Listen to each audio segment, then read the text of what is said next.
முதல் வணக்கம் நேயர்களுக்கு வணக்கம். இன்னைக்கு நம்மளோட மாடித்தோட்ட தொகுப்பில் என்ன பார்க்க போகிறோன்னா இந்த சீத்தாப்பழம் செடி வளர்ப்பை பற்றி தாங்க பார்க்க போகிறோம். ஸோ ரொம்ப ஏழ்மையான முறையில் இந்த சீத்தாப்பழம் செடியை வந்து நம்ம மாடித்தோட்டத்தில் வளர்க்க முடியும். அது இல்லாமல் இந்த சீத்தாப்பழத்தில் வந்து பார்த்திங்கன்னா மருத்துவ குணங்களும் வந்து ரொம்ப ஜாஸ்தி இருக்குங்க. ஸோ இந்த சீத்தாப்பழம் செடியை நம்மளோட மாடித்தோட்டத்தில் எப்படி வளர்க்கலான்றதை பற்றி நம்ம ஃபஸ்ட்டு தெரிஞ்சுக்கலாம். ஸோ இது வளர்க்குறதுக்கு நீங்கள் பெருசாக நீங்கள் காசு கொடுத்து செலவு பண்ணணும்னு அவசியம் இல்லை. ஒரே ஒரு சீத்தாப்பழம் சாப்லிங்ஸ் மட்டும் நீங்கள் வந்து உங்கள் வீட்டு பக்கத்தில் இருக்க நர்சரியில் வாங்கலாம். நம்ம தரையில் வைக்கிறதுக்கும் மாடி தோட்டத்தில் வைக்கிறதுக்கும் என்ன ஒரு வித்தியாசம்னா, இப்போ நம்ம தரையில் வைக்கிறோன்னா அது வந்து ஒரு 3 வருஷம் 4 வருஷம் கழித்து தான் வந்து அதில் காய்கள் வந்து வர ஆரம்பிக்கும். இப்போ நம்ம மாடி தோட்டத்தில் நம்ம ஒட்டு செடியாக வாங்கி வைக்கும் போது என்ன ஆகும்னா, அவங்க என்ன பண்ணுவாங்க அப்படின்னா, அந்த தாய் மரத்துலேருந்து ஒரு கிளையை வந்து பதியம் போட்டு ஒட்டு போட்டு கட்டி நம்மளுக்கு கொடுப்பாங்க. ஸோ அப்படி என்ன ஆகும்னா, நம்ம அதை வாங்கிட்டு வந்து மாடி தோட்டத்தில் நம்ம வளர்க்கும் போது நம்ம வச்சு நம்ம ஒரு 6 மாதம் இல்லைன்னா 1 வருஷத்துலேயே நம்மளுக்கு வந்து காய்கள் வந்து தர ஆரம்பிச்சிடும். இதுதான் வந்து வித்தியாசம் ஒட்டு செடிக்கும் ப்ளஸ் நார்மல் செடிக்கும். இதை வந்து எப்படி வளர்க்கலான்னு வந்து பார்த்திங்கன்னா, நம்ம வீட்டு மாடி தோட்டத்தில் இது மாதிரியான வேஸ்ட் பிளாஸ்டிக் பக்கெட்டோ இல்லைனா 20 லிட்டர்ஸ் பேரலோ எது இருக்கோ அதில் வந்து நம்ம மண், தேங்காய் நார் கழிவு, அதுக்கப்புறம் வந்து பார்த்திங்கன்னா உயிர் உரங்கள் இது எல்லாத்தையும் வந்து கலந்து இந்த செடியை வந்து நம்ம அதில் வந்து தேர்வு செஞ்சு நடவு செய்யலாம். நடவு செஞ்சதுலேருந்து வந்து பார்த்திங்கன்னா தண்ணி வந்து பார்த்திங்கன்னா செடிக்கு எப்படி கொடுக்கணும் அப்படின்னா, நீங்கள் புதுசாக இப்போ செடி வச்சுருக்கீங்கன்னா டெய்லி ஒரு வாரத்துக்கு மட்டும் கொஞ்சம் தண்ணி கொடுத்துருங்க. அதுக்கப்புறம் வந்து தண்ணி கொடுக்கறத வந்து கொஞ்சம் கம்மி பண்ணிக்கணும். ஏன்னா இதை மரம் செடினால நம்ம மாடித்தோட்டத்தில் வளர்க்கும் போது இதை வந்து ஒரு மரம் மாதிரி தான் வந்து வளர்க்கணும்.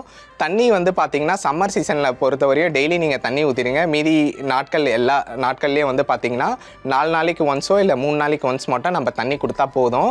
இது எப்போ காய்கள் வைக்கும் அப்படின்னு வந்து பார்த்திங்கன்னா, பீக் சம்மரில் வந்து சீத்தாப்பழ காய்கள் வரும். அதுக்கப்புறம் ரெண்டாவது வந்து பார்த்திங்கன்னா இந்த அக்டோபர் டு நவம்பர் இந்த டைம் பீரியடில் வந்து இந்த காய்கள் வந்து நம்மளுக்கு கிடைக்கும் பழமாக மாறி.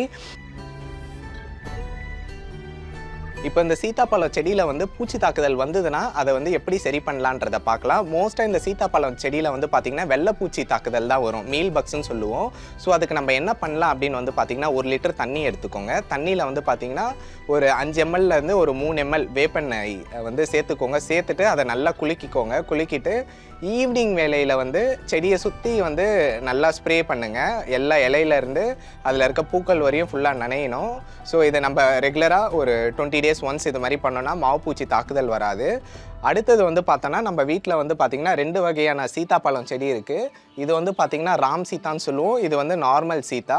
ஸோ ரெண்டுத்துக்குமே என்ன வித்தியாசம் அப்படின்னு வந்து பார்த்திங்கன்னா, இந்த ராம் சீத்தான்ற செடி வந்து பார்த்திங்கன்னா ரொம்ப மருத்துவ குணம் வாய்ந்த செடி. ப்ளஸ் இது வந்து பார்த்திங்கன்னா மலை பிரதேசத்தில் தான் வந்து இந்த செடிகள் வந்து ஜாஸ்தி பார்க்க முடியும்.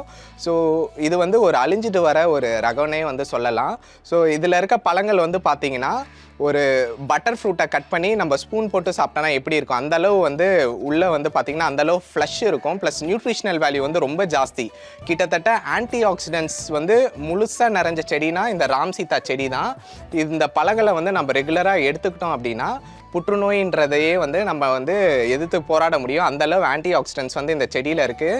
ஆதி காலத்துலேருந்தே நம்ம முன்னோர்கள் ரெகுலராகவே வந்து இந்த செடிகளை வந்து வளர்த்து அதில் இருக்க பழங்களை வந்து சாப்பிட்டுட்டு வந்தாங்க.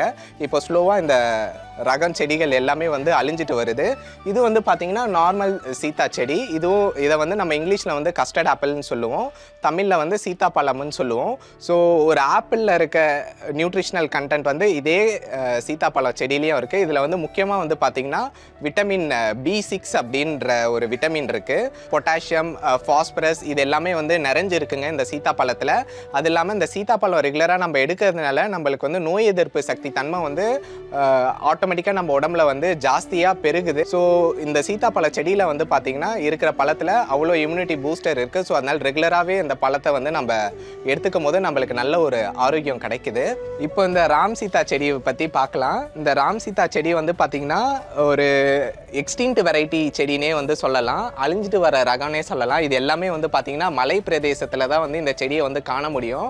அதுவும் இந்த செடியிலேருந்து வந்து பார்த்திங்கன்னா வருஷத்துக்கு ஒரு வாட்டி தான் நம்மளால் பழத்தை வந்து அறுவடை பண்ண முடியும். அதுவும் ரொம்ப பெரிய அறுவடைலாம் பண்ண முடியாது. ஒரு மரத்தில் இருந்தே டோட்டலாக வந்து ஒரு 15லேருந்து 20 பழம் மட்டும்தான் வந்து அறுவடை பண்ண முடியும். ப்ளஸ் அது இல்லாமல் இதில் வந்து ஆன்டி ஆக்சிடென்ட்ஸ் வந்து நான் சொன்ன மாதிரி ரொம்ப எக்கச்சக்கமாக இருக்குங்க.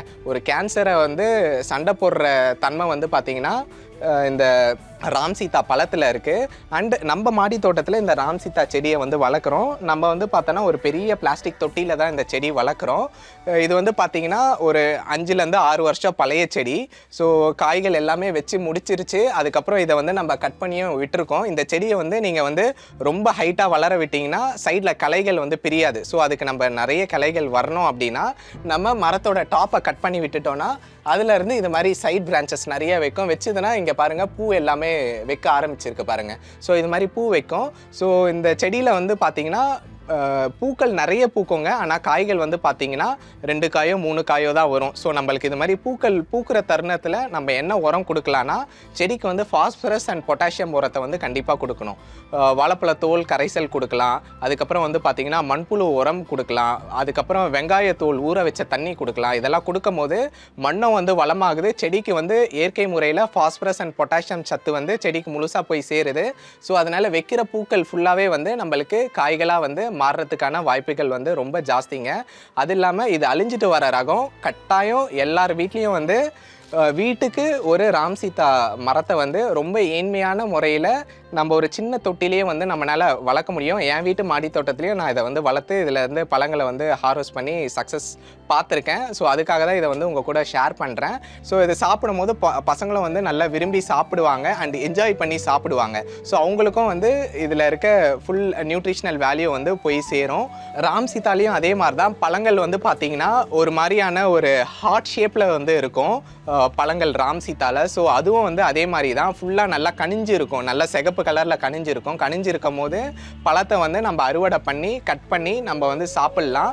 அதுலேயும் வந்து இனிப்பு தன்மை வந்து ரொம்ப ஜாஸ்தி இருக்கும். அண்ட் குழந்தைங்களும் வந்து விரும்பி சாப்பிடுவாங்க. வீட்டில் இருக்கவங்களும் வந்து ரொம்ப விரும்பி சாப்பிடுவாங்க.